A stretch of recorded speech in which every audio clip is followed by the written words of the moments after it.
warahmatullahi wabarakatuh. Alhamdulillah nasta'inuhu wa nastaghfiruh wa na'udzu billahi min shururi anfusina wa min sayyiati a'malina. May yahdihillahu fala mudilla lahu wa may yudlil fala hadiya lahu. Asyhadu an la ilaha illallah wahdahu la syarika lahu wa asyhadu anna Muhammadan 'abduhu wa rasuluh sallallahu alaihi wasallam. Amma ba'du. Subhanaka la ilma lana illa ma 'allamtana innaka antal alimul hakim wa la haula wa la quwwata illa billahil aliyyil azim. Rabbi shrah li sadri wa yassir li amri wahlul 'uqdatam min lisani yafqahu qawli. Alhamdulillah wa syukurillah, kita panjatkan rasa puja dan puji syukur kepada Allah Subhanahu wa taala, yang mana Allah taala masih memberikan kita kesehatan jasmani dan rohani.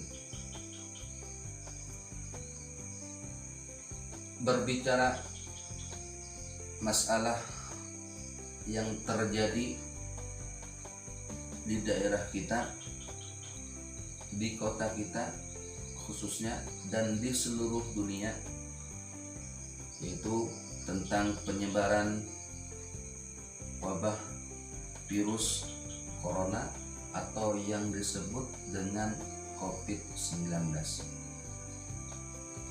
Kini menjadi masalah kesehatan dunia.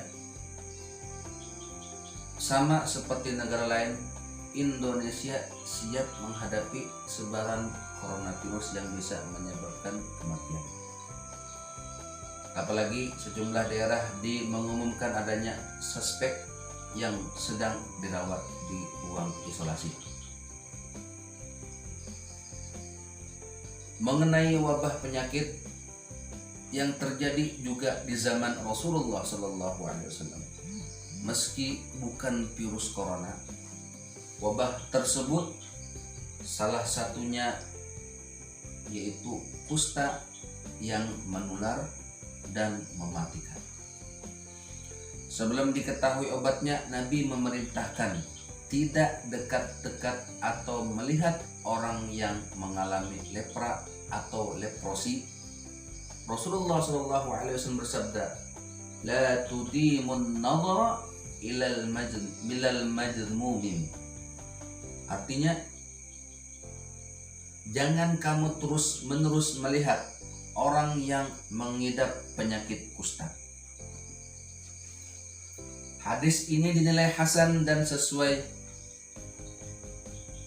Bakteri penyebab kusta yang ternyata mudah menular antara manusia. Nabi Muhammad SAW juga pernah memperingatkan umatnya jangan berada dekat wilayah yang sedang terkena wabah. Idza sami'tum bit-ta'un bi ardin fala tadkhuluha wa idza waqa'a bi ardin wa antum biha fala takhruju minha. Yang artinya, jika kamu mendengar wabah di suatu wilayah, maka janganlah kalian memasukinya. Tapi jika terjadi wabah di tempat kamu berada, maka jangan tinggalkan tempat itu. Hadis ini mirip metode karantina yang kini dilakukan untuk mencegah penyebaran penyakit. Selain kusta, Nabi Muhammad SAW juga pernah menghadapi wabah di masa hijrah ke Madinah. Saat itu situasi Madinah dikatakan sangat buruk dengan air yang keruh dan penuh wabah penyakit. Menghadapi situasi tersebut, Nabi Muhammad SAW meminta pengikutnya untuk sabar sambil berharap pertolongan dari Allah Subhanahu wa taala. Seperti diceritakan Aisyah radhiyallahu an, mereka yang bersabar dijanjikan syahid oleh Allah Subhanahu wa taala. Dalam hadis juga disebutkan janji surga dan pahala bagi yang bersabar saat menghadapi wabah penyakit.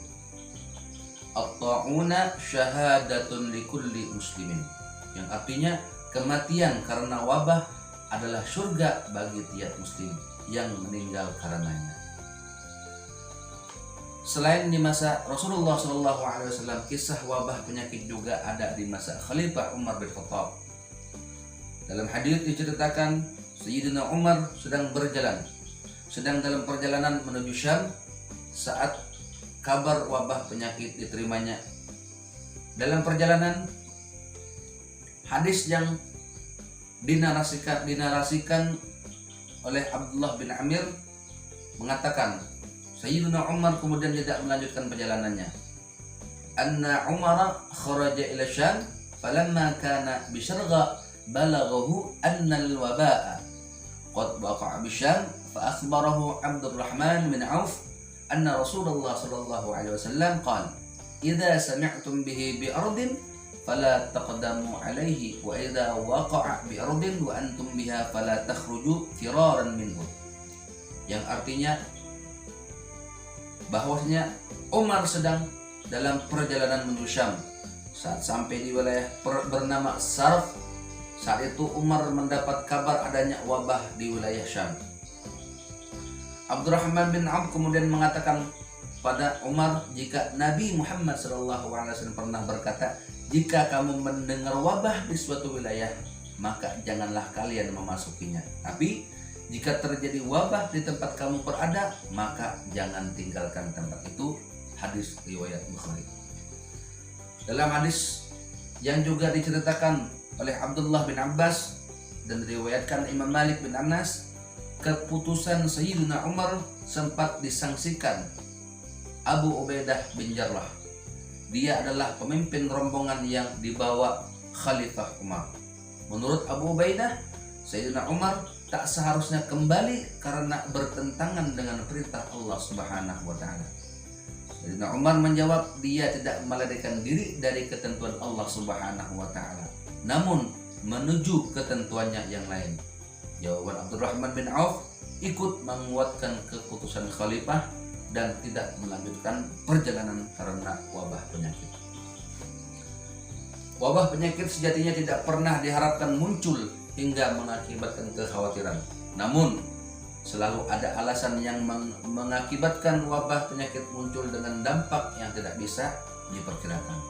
Menghadapi kondisi ini, ada baiknya mengamalkan doa seperti yang dicontohkan Rasulullah SAW dalam berbagai hadis, diantaranya Allahumma inni a'udzubika minal barasi wal jununi wal judan wa min sayyi'il asqam. Apa artinya? Yang artinya adalah, ya Allah, aku mencari perlindungan kepadamu dari kusta, kegilaan, kaki gajah, dan penyakit jahat. Hadis yang diriwayat Anas bin Malik tersebut mendapat kategori sahih. Selain berdoa dan melaksanakan ibadah lain, tentu upaya pencegahan lain harus dilakukan menghadapi wabah penyakit. Mudah-mudahan Allah Ta'ala selalu menjagakan kita dari segala macam penyakit bala yang dapat membinasakan. Kiranya hanya itu yang dapat kami sampaikan. Mudah-mudahan bermanfaat. Wallahul muwaffiq ila aqwamit thariq. Assalamualaikum warahmatullahi wabarakatuh.